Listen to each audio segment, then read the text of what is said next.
Good morning, everybody.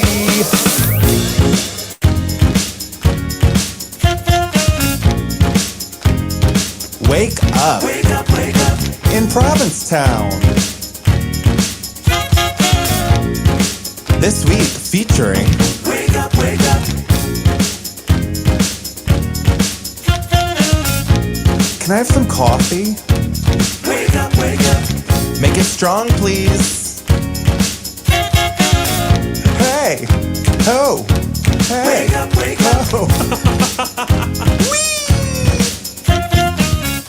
No, really, can I have some coffee? Hey. Wake up, wake up.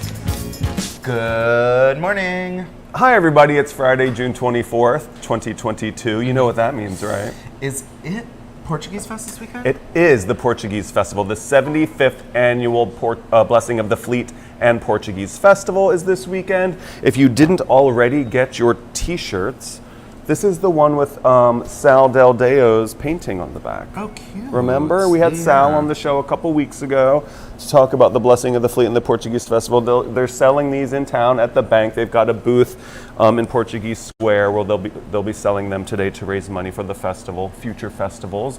And Sunday, of course, will be the Blessing of the Fleet. I'd love to see it. I can't wait. It's Are you going to be on a boat? Yes.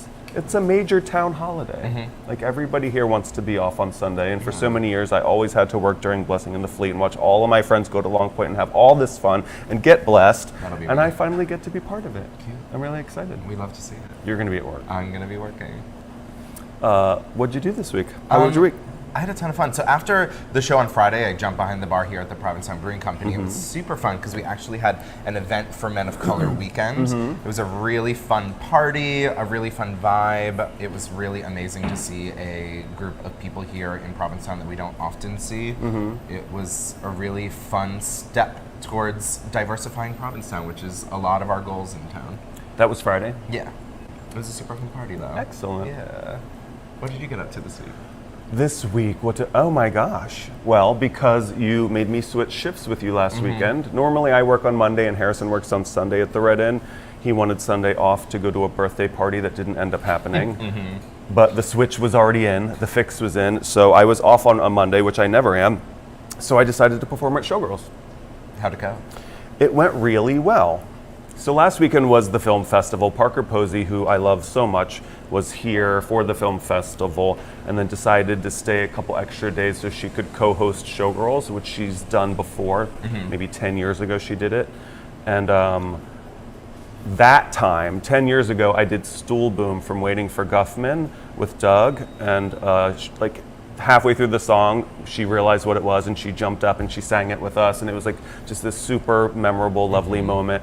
And so fast forward to this past Monday, I was like, maybe I should do Stool Boom for her. And Peter was like, you did that 10 years ago. Don't do that. Do something new. And so I spent all day writing and rehearsing a brand new number that I told you about. And I love this new number. I can't wait for you to do it. I can't wait for me to do it either. And then I get to the Crown at 8 o'clock, an hour before Showgirl starts, and Olive Another goes, oh my God, thank God, you're here to do Stool Boom for Parker Posey. And I was like, no, Peter told me not to do that because I did it once, so I'm going to do something new. And Olive goes, why would you listen to him? You have to do Stool Boom. And I was like, I haven't sung it in 10 years. Like, I don't remember any of the words. And Olive goes, I never remember any of the words to any of the songs I do. You have to do this. Me either. And I was like, okay. She's like, you have time. I was like, the show starts in an hour. So I ran home, tried really hard to remember it, couldn't. Taped the words to the top of the stool because I was like, it's 10 years later, maybe she won't remember the words either. Right. And so we're going to show you later on a video of Parker Posey and me doing this number together. And if it looks like it was completely unrehearsed and off the cuff and neither one of us really know what we're doing, it's because we didn't. But it doesn't look like that. It looks like y'all like choreographed it. There's times where later they both like peel off and the side motion. They loved it. It is, if it looks like we did plan it, it is because she is an improvisational genius. And I could see her seeing me. So when we're like mirroring motions, she was just copying me like in the moment. And like she's a professional. She's a genius. Yeah. And it went really well. How was the rest of Showgirls? Who won?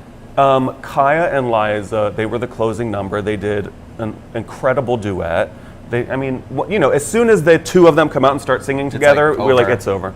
They're gonna win. Let's see where the rest of us fall. Yeah. And Parker and I tied for second with Mona Moore and this young lady who's been playing the xylophone on the street. Have you seen her? Oh yeah, incredible. She's incredible. I passed her yesterday at like noon, and then when I came back at 4:30, she was still there. I'm like, how long do these people do this for? Did she do You and Me by Cassie? Is that what she was doing? No, but I mean, that's a xylophone song, so why not? I think that's too simple to be part of her repertoire. No, hers was more like. Oh yeah. Oh, yeah. It would be easy for her. That's what a xylophone sounds like, right? That's a slide. That's like. Oh, whatever. Yeah, she was making slide whistle sounds with a xylophone. That's how talented she is. Wow. So, everybody had a good time. I think for me, of course, I thought it was a really good Showgirls. We went late. We went on stage later in the night, so I was able to stand in the back and watch most of it, and it was super fun. It's so fun to have it back at the Crown and Anchor. I think everyone involved in it really likes being there. It's a great stage. Mona did a Parker Posey number as well. Mona did an what do you call it?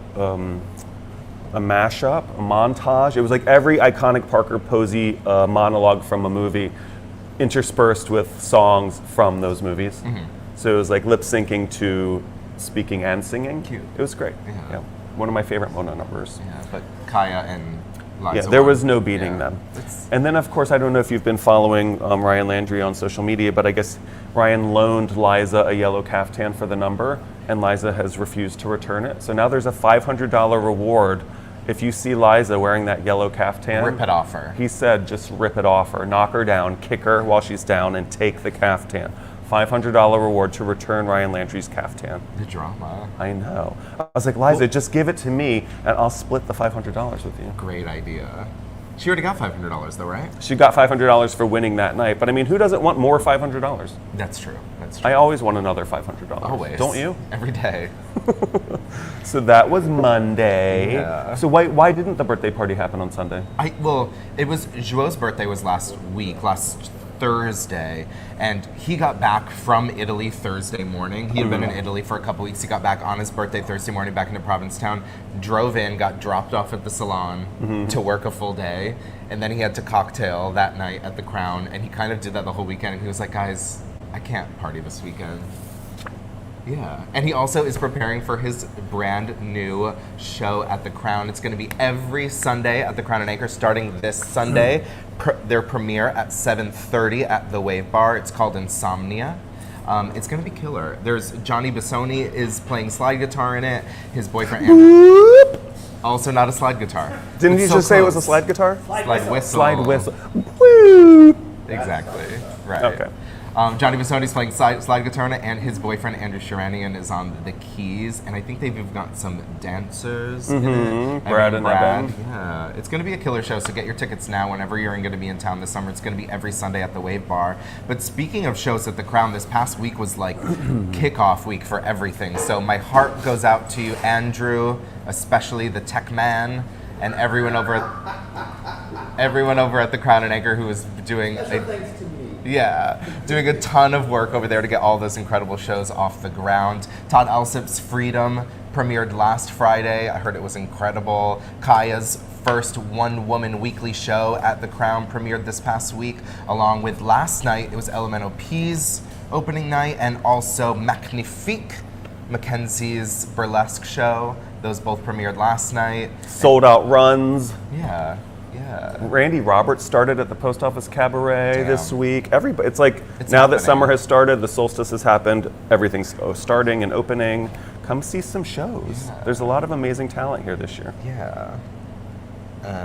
Other things that opened this week, we've been awaiting the Governor Bradford's reopen. That was last night. Yeah, the Governor Bradford reopened last night after about a month of renovations they've been doing since their purchase. And I saw some pictures, it looks very cute. They clearly went for kind of a tavern-y vibe, which I think is really great for that space. You don't, because they were trying to do a quick renovation, leaning into the homey tavernness of the Governor Bradford was a really great idea. It looks wicked cute. I'm excited to get back there for some drag karaoke. Me too. I couldn't go last night, obviously, because we had to be up really early to be here today. Yeah.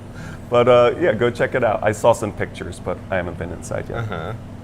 We just want to remind everyone as well, we had Senator Julian Sear on our show last week to talk about the public health risk that is monkeypox. It's going around. There's been a few cases right here in Massachusetts, but you should definitely go back and watch that if you missed it last week. It's up on our YouTube channel. It's last week's episode. I think it's in like the first 10 or 15 minutes, but it was a lot of great advice how to stay vigilant and stop the spread of monkeypox within the queer community. I saw a picture online of New Yorkers lined up for a vaccine. You can get vaccinated for it.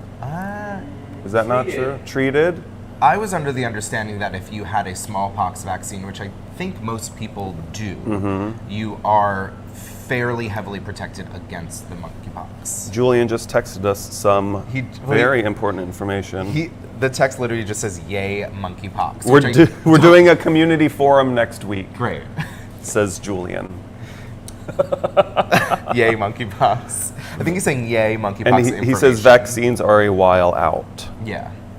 But it is spread through bodily contact. So if you're experiencing any of the symptoms, especially if you have the rash associated with monkeypox, don't go out, don't rub up against each other. There's going to be a lot of sweaty dance floors in our future. So if you be vigilant, be sure to check yourself for any symptoms. And if you're having flu-like symptoms, obviously it could either be COVID or monkeypox, which COVID also seems to be going around as well. So be safe. When bringing a trick home, turn the lights all the way up. That was Julian's advice, was it not? That's good advice. That's good advice. Shirt on when you're dancing. No. Yeah, just be careful. Julian did speak with the Provincetown Independent this past week, and they did an article about monkeypox. So read that as well for more information. There was another thing in the. Let's see, I have some notes on it. The Provincetown Independent covered the select board meeting on June 13th in yesterday's edition. And guess what was on the docket? What? Pickleball. Really? Yeah. Surprise, right? But some of the select board members had some pretty strong opinions about it. John Golden suggested that we move pickleball as far out of town as possible because it's going to be a continued problem. To Truro. Yeah. Pickleball is now only played in Truro. At the Cloverleaf. Right. Oh my God. So there was talk of pickleball courts at the basketball field. I'm canceled. You are so gay. At the basketball courts over by WOMR, and those plans aren't going to be happening due to some neighbors' pushback, as well as talks about on pickleball courts at Mata Field seemingly won't be happening because neighbors fought against that. Well, the reason that it's not popular where it is now is because the neighbors don't like it. So move it somewhere else where there's also going to be neighbors. Piss off different people. Basically, that's the plan. Yeah, let's pick the people to piss off. Okay. I have a few people in mind. Yeah? Where should it go? No. Where should the pickleball court go? Well, you know my opinion about pickleball. It should be nude only. Into it. There is a nude pickleball league, not here, but I was reading about one online the other day. They do have that. Maybe that would make everybody a little more lighthearted about the whole thing. I think that might bother the neighbors just as much. I just think there are so many real problems that we have in town, and the fact that there's so much noise around this pickleball debate seems to be, I'm just I don't care. Well, there's literal noise involved in the pickleball debate. Right. That's why. I mean, but you know what? If it was outside your house, you might care more. Oh, well, I'm saying just outlaw it. Ban it. I'm so sorry to the people who enjoy pickleball. It's annoying. You are terrorizing people. Stop it. You know what I mean? That's just my opinion on Terrorizing. We don't need pickleball. We do. Why? Because it's a great, if, like I told you, the one time I went to play, it was young, old, men, women, gay, straight. It was every type of person was playing pickleball. It's one of the few activities I can even think of that brings every part of this community together. Together to torture neighbors. But that's the whole thing. I understand what you're saying. And there are obviously more important things to worry about, but we can do two things at once. We can care about pickleball and monkeypox. Yeah. I was thinking more of the housing crisis, but... Well, that too. That's obviously front of mind at all times. Yeah. There's also in the Provincetown Independent this week a really incredible article about the housing crisis and follows a few people's specific stories about being upheaved from their rentals that they've had for years. So pick up a copy of the Independent, get a subscription. It's really great. Somebody that we work with who's had the same apartment for 17 years just lost it and is living at the campground for the summer. doesn't know what she's going to do next. Another one of our coworkers, same deal, had been living in the apartment for a very long time, and it sold to another person who had already owned a unit in the building, and they told this person to their face, "We're kicking you out because we're going to be using your home for overflow for when our friends come to visit." Overflow. And there are a couple of people in the kitchen who are desperately looking, some Yeah. prep cooks and line cooks that need housing.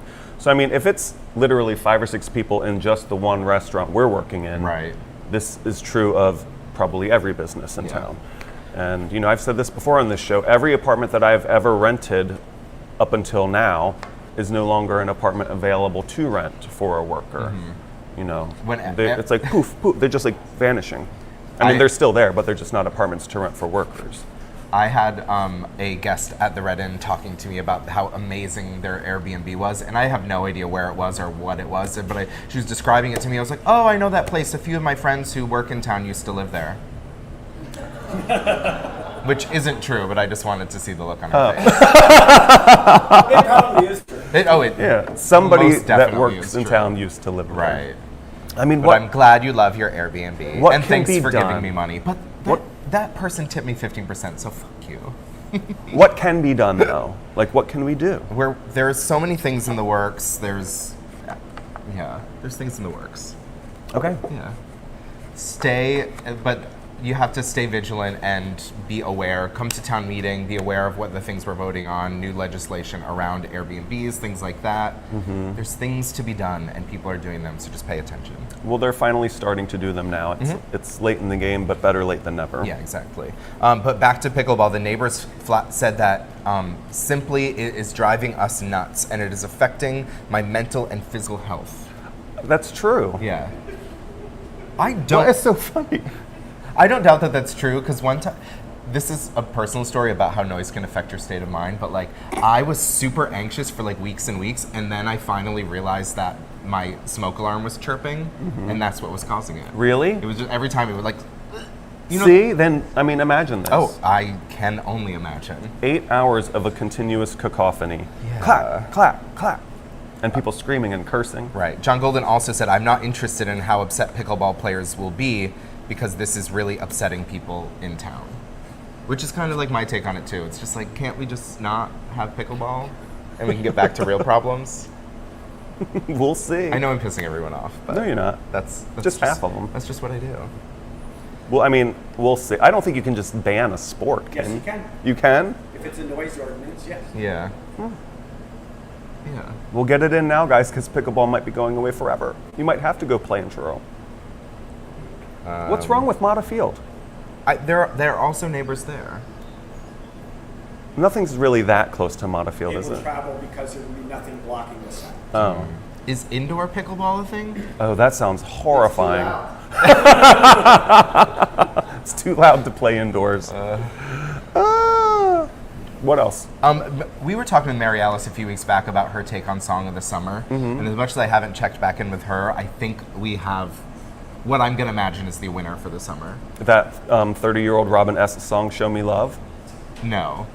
But I mean, it might actually be a very old song in Running Up That Hill by Kate Bush. Oh, I thought you were going to say the Beyonce song that is what I copied was the gonna Robin say. S. song. Yeah, no, that is what I was going to say. So Beyonce announced that she was releasing her album at the end of July. It said like first edition or something like that. It was the first. It made it seem like another one was going to be coming, which is really exciting. But her new song is really fun. It harkens back to, like you said, "Show Me Love" by Robin S. It samples that, so it's very like '90s club jam. It features Big Frida. What's it called? "Break My Soul." Break My Soul. Yeah, but it's super fun. Check it out. But I was actually reading up about how it samples Robin S. and I was kind of confused because the listed as a songwriter on the Beyonce song are the original songwriters of Show Me Love. Oh. Right. And I think I think Beyonce is just being extra, like, let's just cover my bases and just not have anyone suing me, because like the original production of Show Me Love doesn't have that audio on it. That's actually a remix of it. And so the songwriters wrote the song, it got put out, then someone remixed it, so I am kind of confused, even though they're sampling.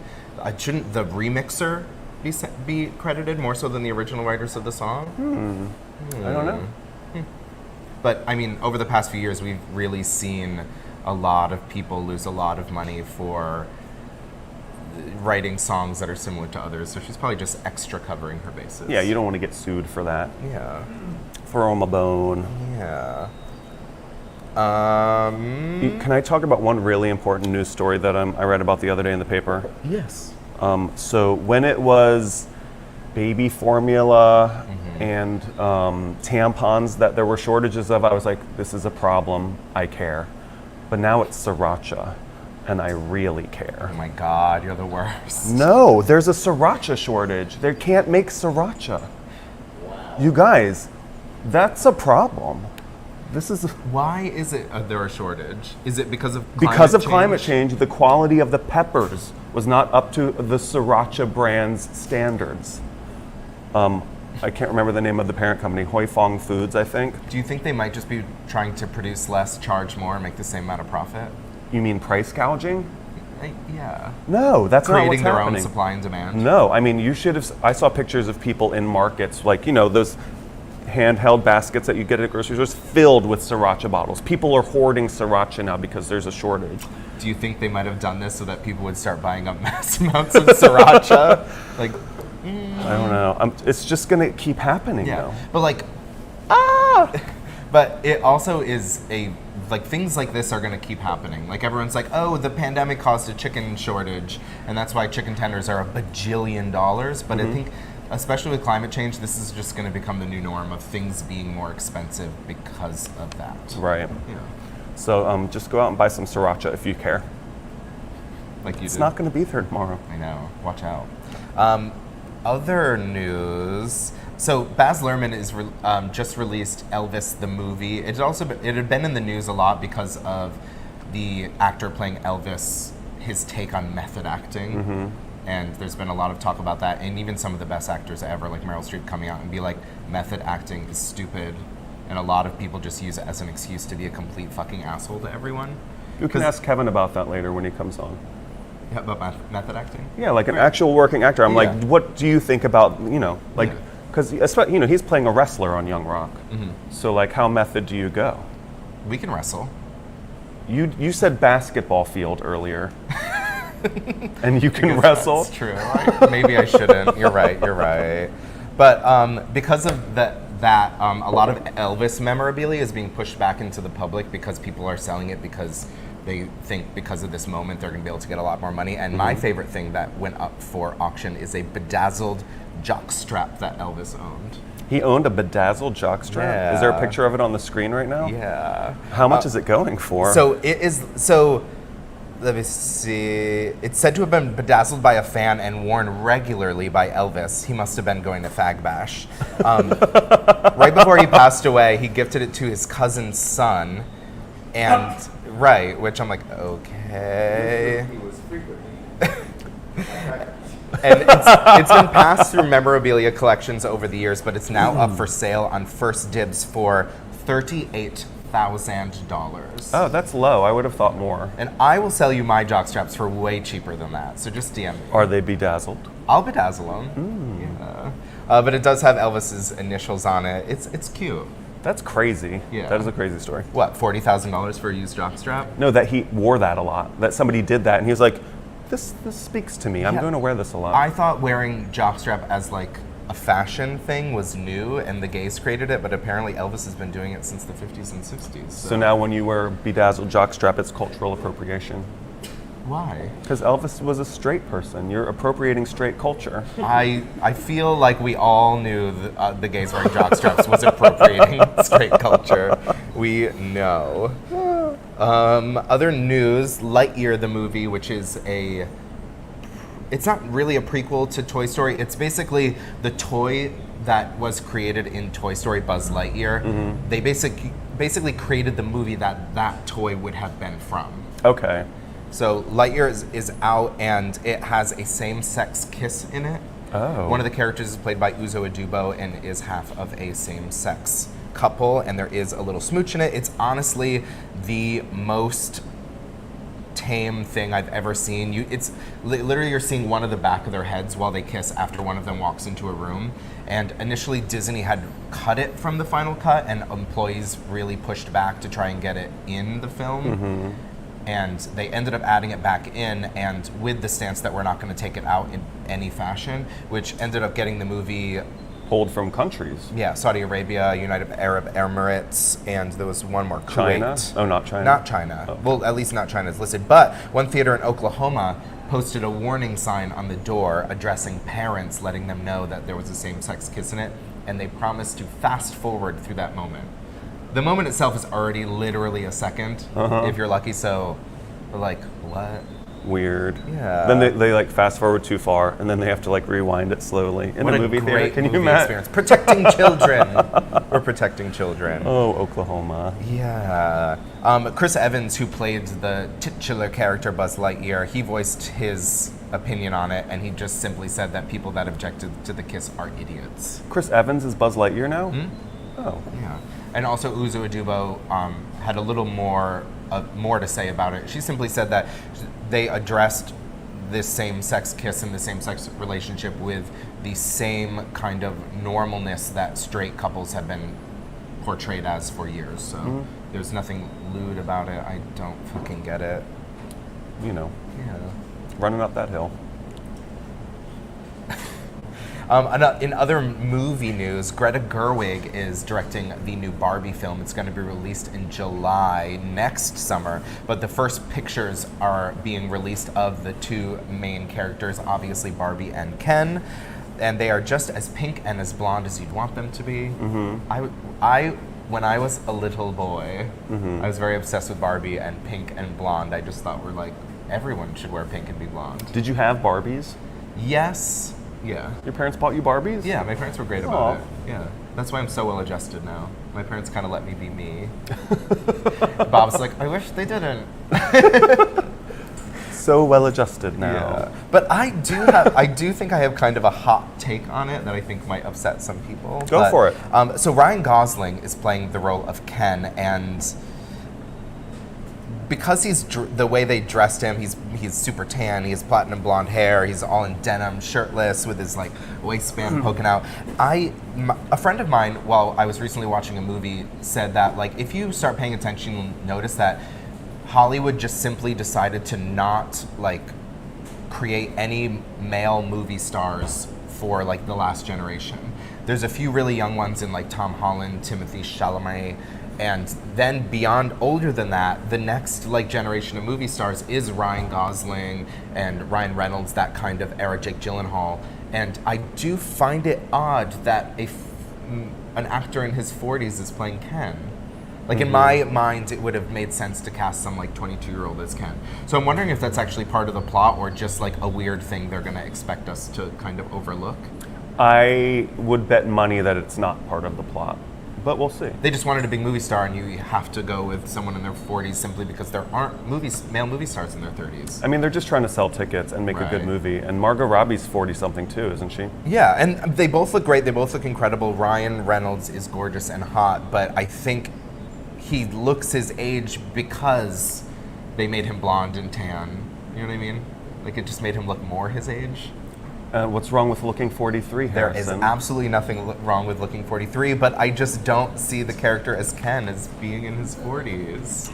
We'll have to wait till the movie comes. Yeah. Are you going to go? Would you have gone anyway? Duh. So, okay. I'm gonna go regardless. They could have casted like Sir Ian McKellen and I would go see it. Are you kidding me? And I'm probably gonna love it, but it's just a slight critique. Okay. Yeah. Heard. Do I got anything else? No, I think that's it. Let's play your video. Yeah. So here's 2 minutes of Parker Posey and me performing at Showgirls together. And I mean, can you believe we didn't even win? Butterflies of you, it's the room. There's the stool, tools are where. Once upon a time we find a chair, but chairs for fools. Everybody wants stools, stool booze. From the bottom to the pool room, we're the center of the stool booze. Everyone knows our name. Working.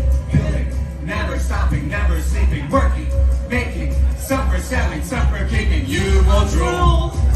Pneumatic stools, it's the rule. Everyone has a stool, just 3 legs. It's the thing for which a honor begs. Hug your jewels, use your money for stool. Stool moves, just 3 legs and watch the sail move. Like a fever, it's a stool move. Every time out for me. I never work, building, never stopping, never sleeping, working, making, some for selling, some for keeping, working, building, never stopping, never sleeping, working, making, some for selling, some for keeping.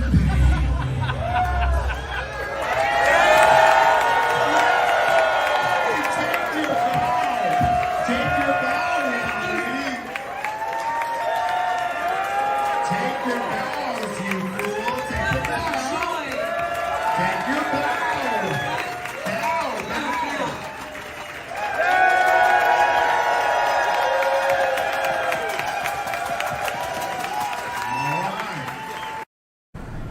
That Can you was believe that fun. didn't win? Can you believe that we didn't plan that? She had no idea that was going to happen. It did look like you guys knew. Please welcome to the show Miss Natalie Douglas and Mr. Jim Keating. What year is this for Cabaret Fest? This is 22. 22nd year. Yes. And how's it going? It's going phenomenal. Great performances, rich master classes where you see a singer go from rough on the notes to tears and chills in the room. That's incredible. And I have to tell you something. We have a snippet of you later on singing at David Rowley's wedding. Oh my God! Wow. Okay. To show it right after you walk off camera. But I was supposed to be at that wedding, but I was busy recovering from my own wedding. Oh, that's an excellent excuse. David saw that you were coming on the show, and he was like, "Oh my God, look at this!" I love him. So, hi David. Hi Ricky. I love that. That was so thrilling. Yeah. I had never sung that song before. Friends of ours, dear friends, got married in October and asked me if I would sing "He Touched Me" as they walked down the aisle, and I was like, "Yes, on the nose. I love it." And so, why not?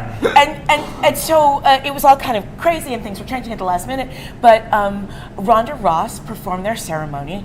Dreamy, I love her, and then Billy Porter sang during the ceremony. Mm-hmm. But I sang as they walked down the aisle, and we were all just a weep. I mean, it was so much fun. I can't believe that you found that. That's great. I know. Just wait, that's coming up soon. Yay! So how are you finding Provincetown? I love it. This is my first trip. Really? Yes, I can't believe it, but it's heavenly. I was talking to my husband on the phone, actually FaceTiming and showing him the pier and everything, and he's like, "It's like if San Francisco was on the beach." And I'm like, "Yes, it's like the Castro, only bigger and better." I'm sorry. No, you can say that. No, it's lovely, and everyone has been so great. It's really fun. And you are performing tomorrow night. Yes, today's Friday, right? Today's yes. Friday. Tomorrow night at 8 o'clock at the Red Room. 8 o'clock at the room. Perfect. What do you feel is like the hallmark of like cabaret style performing, and how does it differentiate from other types of performances? Great question. It's the connection with the lyrics and the emotional connection to the audience. We take it's genre agnostic for the most part. Great American Songbook, Broadway, film, singer-songwriter, pop. But it's how we take these songs and make them our own, own it, whatever life experience we bring to touch the hearts of the audience. And how many years have you been involved in it? Off and on, pretty much all of The them. entire time? Yeah, cool. yeah. Certainly What the took whole you so last long to stage. get her here? No, we were lazy. It's been really great. It's been a lot of fun. Karen Mason conducted a workshop yesterday, and I got to do a workshop day before that. Angela Bakari is here, Sydney Meyer, just all of these great people working with all of the VIPs, all of the participants, and they're all so different. Everybody brings their own thing, their own story. And I think, yeah, exactly what you said, cabaret is not necessarily the venue or the style of music as much as it is the and when you do that, you can do that in a huge space. I mean, I do as much cabaret performing as I do symphony work, and I try to make the same thing happen when there's an orchestra and 20 1,200 people in the room. Like it's got to be this really personal, what I call a soul-to-soul connection, you know, between you and everybody in the audience. Fantastic. You're New York based. Yes, Los Angeles originally. That's where I grew up, but I've been in New York for 30 years. It's happening. Oh, and you? Boston area. Well, okay. Yeah. But you're here all the time, right? I'm here frequently, yeah. Yeah. I'm a tourist. I don't quite rate or wash ashore, I think. I have a really fun story involving Cabaret Fest. It was one of my first seasons in town. My parents were visiting for a day, and I was like, I don't know what I'm going to do with them. I took them to a piano bar, and it was super, super sleepy. The piano man was incredible, but I think there was maybe like 10 people there, and it was amazing. And then he was about to shut down. He did his last song, and these 4 guys walked in, and they were like, oh, we're from Cabaret Fest. Like, we're so excited to hear you play. And he's like, oh, I'm so sorry. I finished my set. And they were like, no, here's $300. Keep playing. Here's $300 to play for another hour. And they were like, we're with Cabaret Fest. And then the next song the gentleman did behind the piano was Maybe This Time from Cabaret, and these 4 guys just break out into 4-part harmony. The energy of the bar completely changed. It filled up, and my parents were like, oh, this is fun. That's great. So it really brings a really incredible vibe to town, especially around any piano you can find. Yes. Yeah, that's magic. That's really like some was. Provincetown magic right there. I like that. That's cool. We've got some great shows coming up. Yeah, tell us. So it's been running since Tuesday. I did my solo show Tuesday, but we go through Sunday. So today, where are we? Friday. 3 o'clock, the Oscar does not go to. Great songs that you probably thought won the Oscar, but didn't. And then we'll come back to Natalie tonight. But tomorrow, cult classic, the hilarious comic cabaret performer Roderick Ferguson. We're doing his show at 1 o'clock at Gabriel's Guest House. A couple more, My Life as a Musical Comedy. Warren Shine as Borscht Belt's classic comic singer, Perry Como styles. The incredibly talented Michael Garin and Marty Millett, 5 o'clock at there. And then the Sunday brunch, breakfast at Tiffany's with performances by all the masterclass students, and include myself, including and I'm very proud to this year that's my first trans masterclass person. So Where's the brunch? the brunch is at the It's the Paramount. Paramount. The Paramount. Yeah. You know that, right? Yeah. So So you're even doing shows at Gabriel's Guest House. Yes. That's awesome. They changed a little That's Chris room. Brooks' house. And it's gorgeous. It's got all this sort of palm tree wallpaper. So they put in green drapes and a picture of Judy Garland and a picture of Fred and Ginger, and it feels very, very comfy and like glamorous at the same time. But it's really intimate. It's so small that it's really a conversation. Our friend Meg Flather did her Rodgers and Hammerstein show there last night, and it was fantastic. She's been doing it for several months, once a month down at Don't Tell Mamas in New York. But it's got this really different feel in this small room where we just kind of there's a back and forth, that is just priceless. Sounds really it's very fun. intimate, and we really owe a great debt to the generosity of Elizabeth at Gabriel's Guest House. She really supported it. And then tonight at 8 is the Academy Award show. The theme this week is Hooray for Hollywood. So every show has something to do with the movies. So tonight is kind of what I would call like a cabaret potpourri. Everyone who's participating, really, 25 singers, they're all going to sing a song that won an Academy Award. And there's a red carpet beforehand, and we're all putting on our finest studs. I carried sequins up here, y'all. I mean, whew! And then tomorrow night, I'm doing my solo show, Bronze Goddesses of the Silver Screen.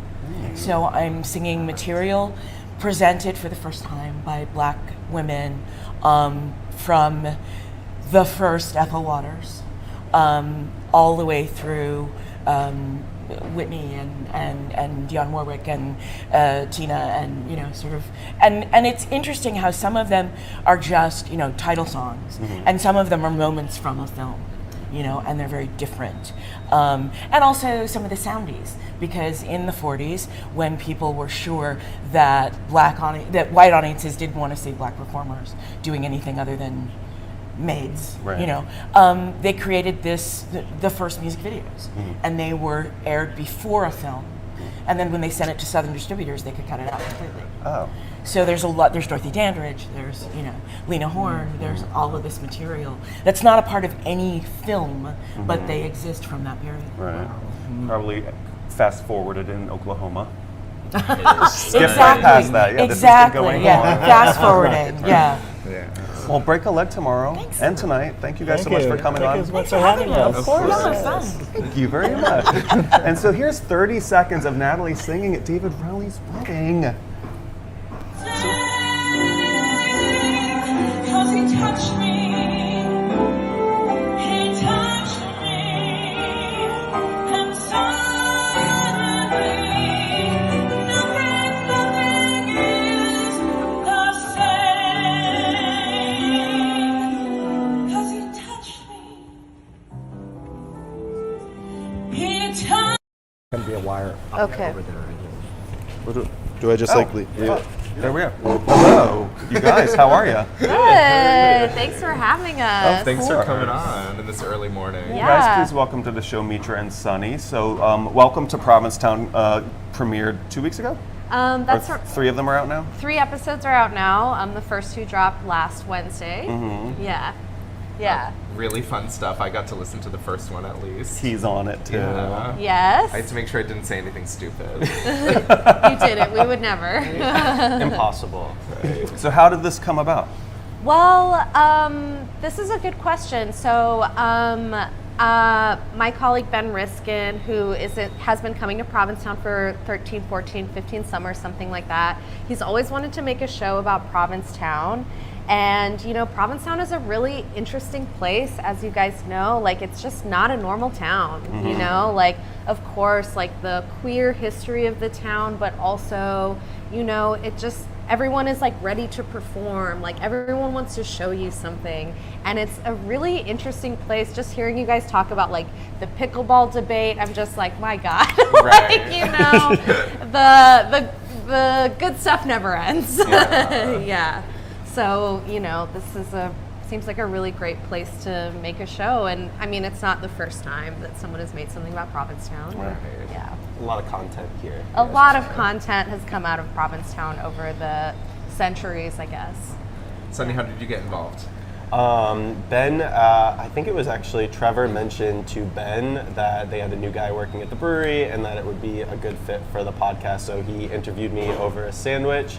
And apparently I was charismatic enough to warrant a callback. And then I met with Mitra, and she just became the best therapist I could ever ask for an entire summer. And now those therapy sessions are available wherever you listen to your Yeah. Get ready.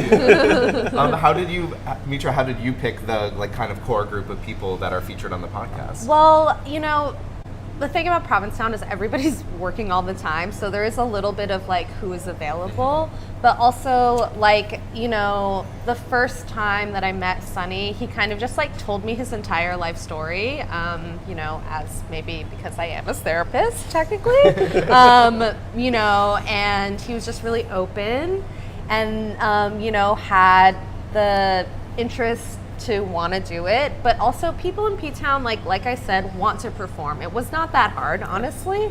One of the other people we followed was the Summer of Sass work program. Our cameraman, who is a part of it. Hello, Ethan. And we thought that program, for people who don't know, it's a queer youth program that brings youth here to work for the summer. And we thought that was really interesting, and I met the people who are part of it, Kristen and the 2 participants, and I was like, yes. And we also followed Kaya, and before I had met Kaya, before I came to town, people had been talking about her, and they were calling her the It Girl, and I was like, I don't know what that means, but I am interested. Yeah. Was it odd, because it was kind of your first experience with Provincetown too? Was it More or less, yeah. Was it kind of odd being like, oh, I'm making a podcast about people's experience in Provincetown, all while having my own first experience in Totally. Provincetown? Part of me felt a little uncomfortable with that, honestly. I was like, oh, I'm just helicoptering in. But at the same time, I did kind of weave in my story about my own experience. And this is such an interesting place. And as a queer person, I was just so delighted to experience Provincetown and what it had to offer. And it was a really, really special time. And being back this week just on vacation has been really nice. So that was your first full summer. That was my first full summer, yeah. Are you going to get to do another one? I don't know. As we know, housing stock is low here. There's probably not a universe in which I can manage that myself, just for myself for fun. But you know, if there was like another season in P-Town or something, I would be delighted to do that. I do vaguely remember you saying you would never come back after the end of last summer. Well, people say a lot of things at the end of the summer. I was going to say, we all said it at the end of the summer, but... People say a lot of things at the end of the summer, but it's nice to come back now in June where I'm like, oh yeah, I love it here. We did miss you this winter. Missed our sessions. Yeah, I bet you did. Well, Sonny, how are you feeling on summer number 2? Pretty good. I don't know, housing was definitely an issue. I didn't know if I was going to be able to stay, but luckily landed something. It is very different to have, I don't know, we're calling this my sophomore season, I guess. So it is different to come in with it, a new perspective, I guess, and it's nice to have like my grounded network of friends who I can dish tea with and gossip, and now I at least I know a little bit more characters in the story, which is nice, so I feel like I'm not completely like out on a limb like the beginning of last summer. I don't know, listen to the podcast to hear all about Yeah, you you'll will hear all about see it. all of Sonny's summer arc, how he forms his friendships and get to know him over the course of Welcome to Provincetown. Harrison is heavily featured, and it'll be a fun ride. What if you could kind of sum up kind of your journey that is featured on the podcast? How would you? Don't make me say it. What is it? It's my dumb slut summer, and I think that's okay. It's more than that, though. It's more than that. It's a journey. I'm not the villain. Is there a villain on the podcast? There's no villain, which is perfect. Nobody's a villain. Is this summer just going to be Dumb Slut Summer, the sequel, the remix? Maybe like Dumb Slut Summer Light. Okay. Let's face it, I'm not completely changed, so that's okay. We have fun here. It's gonna be. I'll have a good time, whatever I do. So, how many episodes of the podcast are there going to be in total? There's going to be 10 total episodes plus 2 bonus episodes. So they're going to be dropping week to week as the summer comes out. Every Wednesday? Every Wednesday. Yeah, and it's great. The episodes are about 30 minutes each. Yeah, they're pretty short. I like to call it a beach read. Just like let it wash over you. Really delightful. Yeah. Yeah, and it's a lot of really great stories. A lot of people that you know from seeing the work they do, like Kristen and Kaya, seeing their performances on stage, it's a really beautiful glimpse into a little more of their lives and the complications of being a performer in Provincetown and what that really means. Yeah. Really cool stuff. Thank you. So wherever you enjoy your podcasts, you can find Welcome to Provincetown. The first 3 episodes are out now, and the 4th one will be out on Wednesday. Thank you guys so much for your time. Thank you for having us. Thank you. Of course. We got a video, right? We have a video. One of my favorite things about Showgirls is being backstage, because you never know who you're going to run to. Here's like a little walk through the backstage area last week. Came from where? Oh, no. Right? That's Ryan. I get sure. This was hard because I know. Yeah. Welcome to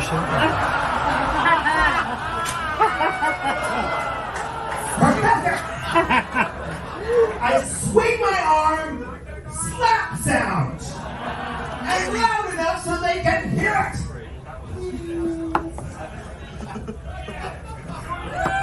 Horace, get a hold of yourself.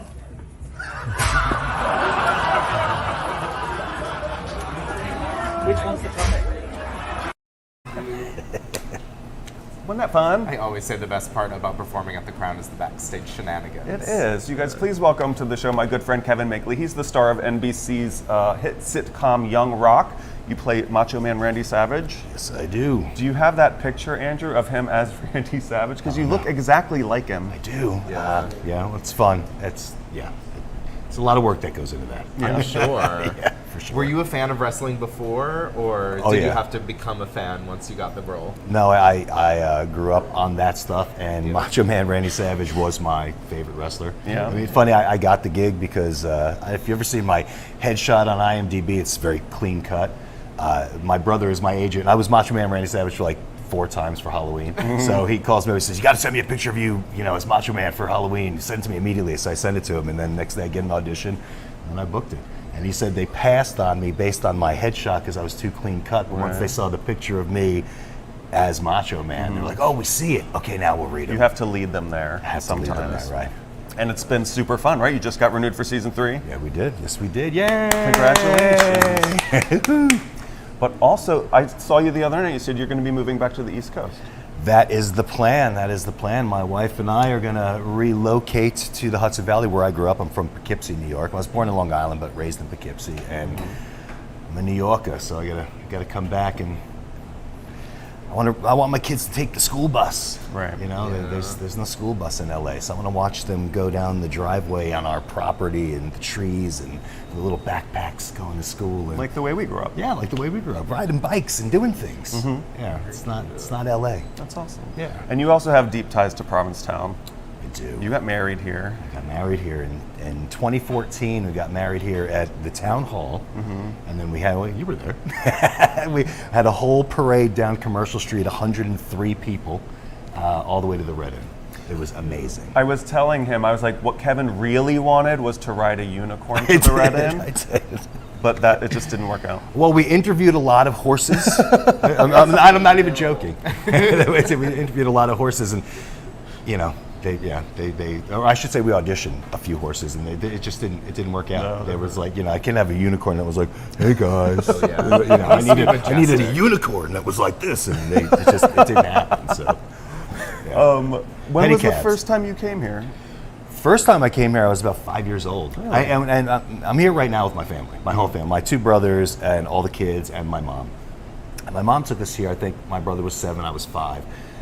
We were staying in Cape Cod. I'm not sure exactly where, but she said, "We have to go to Provincetown. So we came here, and I remember, I've only one memory of it. It must have been on Commercial Street. As we were walking down, or walking up, it must have been towards the west end, towards the Red Inn? There's the east, right? So it's a hill, and coming over the hill was this really tall guy in a blue Speedo, and that's it, walking, and I was like, why is he dressed funny, and she was like, "Oh, this is Provincetown, it's okay, that's it's just how it is." And I was like, "Oh, okay." And it was like my first experience with something like that, but she told me a story that she said that, back then, guys didn't really wear earrings, so I was infatuated with a guy that was wearing earrings, and I went up and I asked, I guess I was 5, "Are you a boy or a girl?" Because I didn't understand. So it's cool. Since I was a kid, just that's just how it became normal for me. Right. It's just great. I don't know. Now you wear a Speedo on TV. And now I wear a Speedo for a living. Yes, I do.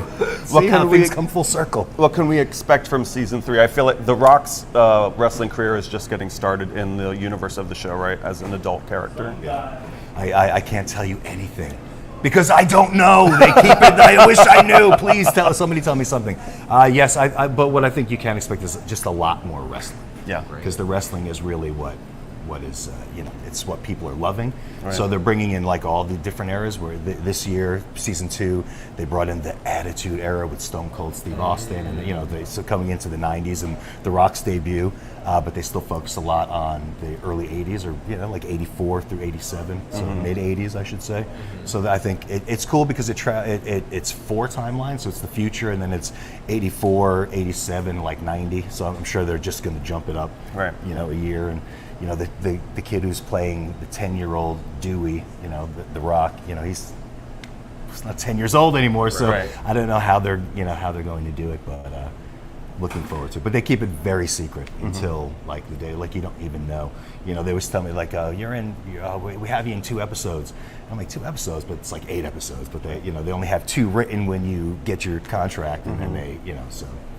Anyway, did you have to go through like a boot camp to learn all like the actual, because people say wrestling is fake, but it's not fake. It's just a very choreographed dance that is hard to learn. Right. Oh yeah, and it's not fake. I mean, like when you're getting punched, they're not trying to knock your teeth out. Like that's not how it is. But they're punching. Like let me suplex somebody right now, and you'll know how real it is. Let's do it. You're in card. I'll teach you real quick. It's easy. Suplex but me. It's about the guy that's getting hurt that's doing all the work. Right. Not all the work, but he's the one that has to sell it. Right. So yes, we trained with Chavo Guerrero Jr., who's a wrestling legend. He's kind of like, his family is like The Rock, where the lineage has gone, his grandfather, his father, him, his brother, his cousin, the whole thing, right? So it's a family business, and he's just a legend. And he trained us in the ring. So when we do that stuff, it's not like normal, you shoot a show, or you shoot something and you do a fight scene, and it's like you stack it so you can punch and you're this far away, and it's not like that. There's 6 cameras and you're doing it in real time. So we usually do the matches, a full match. We'll do it like 3 times in a row. We choreograph it just right, and and it's funny too, because in the acting world, I'm not a small guy, but in this show, I'm the smallest guy, which is crazy. It's so weird. It's like, makes me feel like I'm like, no, I'm not, but I wind up, when we're doing it, it's like, Kevin, you got to get slammed. Oh, Kevin, you have to do the, and I'm like, why? Because you're the smallest guy, so you can do it. I'm like, because I'm like 220 something. The next smallest guy is like 250. Good Lord. And then he's the next smallest guy. Right. You're so and then dainty. Just a little, So, but it's anyway. So, but yes, we get trained, and it's real. So, and we're doing it in a safe way, but we're really doing it. We've all been hurt. Right. We did one where I actually get suplex, which is my head is here, and somebody picks me up, and my legs go over, and I land on my back. And on the 3rd time we did it live, we were doing it live, filming it, but in real time, the wind got knocked out of me, like that. When you're like, that thing. And Andre, it's a big, it's a battle royale, so there's like 8 of us in the ring, and Andre the Giant, my good friend Matt Willick, he's 6'8", 320 or whatever he is, he's huge. He's barreling over, and I'm supposed to get out of the way, crawl under the ladder, and get to the Iron Sheik on the other side. But I have to look like I'm in pain. And that take was like 0 acting involved. I was like, but the motivation to, because he's just hitting his marks, right? Not because I'm not supposed to be there, and I'm like, gotta get out of the way. Yeah, it was like, it was crazy.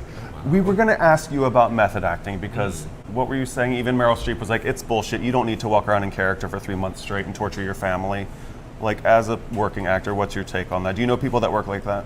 I do know people that work like that. I call myself a method in the moment actor, right? Because when Macho Man, he's this guy and he's crazy, it's this whole thing, and I can't just, right. But I don't have to. It was funny. A quick story. When I booked the role, right, I was auditioned for it, and we were goofing around, and I was playing Macho Man. I was having a good time, and I booked the role. And I came in, and I was like, Mate, these are going to Australia. Yeah, like the whole thing. And my wife goes, she's like, am I gonna have to live with the Macho Man for the next 2 months? Like, I was like, yes, you are. But I was like practicing for it. I was rehearsing for it. But so on the day when I go to set, I have to, because you got to warm up into that. Right. So that's one of those particular ones. And in the ring, you got to be full. I have to go full macho, though, and so in between takes and that kind of stuff, I can't shut it off, because I can't go to this and then go, I can't go from 0 to 60.